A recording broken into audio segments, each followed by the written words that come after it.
сейчас надо объединить все усилия вокруг той горстки депутатов, которая настаивает на том, что Гагаузия должна назначить дату выборов, состав ЦИКа, 3 человека судебной системы, как гласит закон об особом правовом статусе.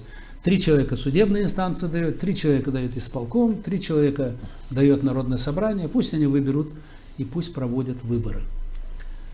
Теперь, регистрация должна происходить в соответствии с действующим законодательством. Она так особо сильно не отличается, тут вопросов нет никаких по регистрации. Собрал подписи или по партийному пошел, это нормальное явление. Если вы увидели, у вас есть доказательства того, что кто-то занимается подкупом, пожалуйста, опубликуйте на раннем этапе. Публично. У вас есть возможности, сегодня спецслужбы могут все сделать, и фото, и видеодокументы, и все могут делать. Если кто-то попытался, опубликуйте, снимайте с дистанции, никто ничего не скажет. Но использовать это для того, чтобы селекционно подходить. Так, ты стерильный, мы тебя пропустим, мы тебе окажем содействие, а ты не стерильный, мы тебя не пропустим. Мы что, не знаем, что на выборах Башкана Гагаузии УПАС свой кандидат был здесь в Гагаузии? Был. И Константинов, и Ирина Влах работали на него.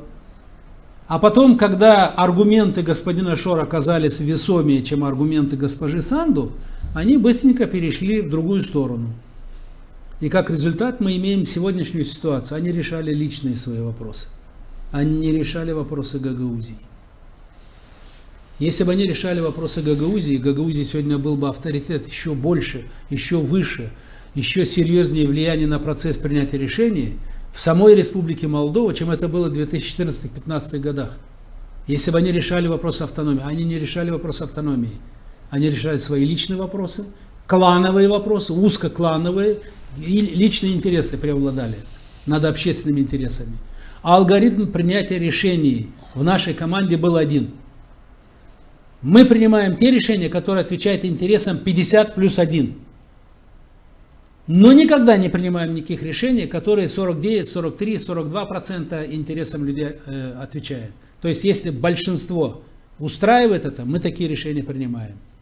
В интересах большинства, а не в интересах кучки. В Народном собрании там своя группа, там 5-7 депутатов, 5-7, эти дербанят там, эти дербанят там, а результат Гагаузия сегодня в упадке. Вот к чему мы пришли.